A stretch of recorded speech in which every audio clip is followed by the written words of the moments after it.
आज आपण सुका जवला बनवणार आहोत। तो जवला भाजून धुवून घेतलेला आहे। बारीक चिरलेला कांदा, बारीक चिरलेला टोमॅटो आणि बटाटा आहे। 2 चम्मच तेल टाकलेलं आहे। त्याच्यामध्ये आपण आता प्रथम बटाटा टाकणार आहोत, मीठ टाकणार आहोत, कांदा आणि टोमॅटो टाकणार आहोत,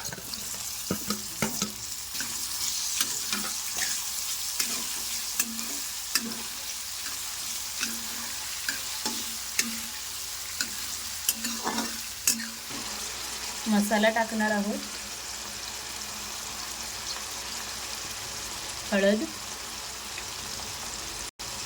गरम मसाला मस्त प्रकारे परतून घेणार आहोत।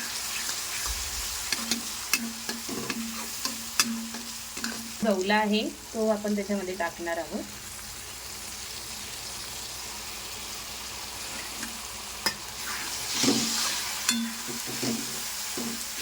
थोडं पाणी ऍड करणार आहोत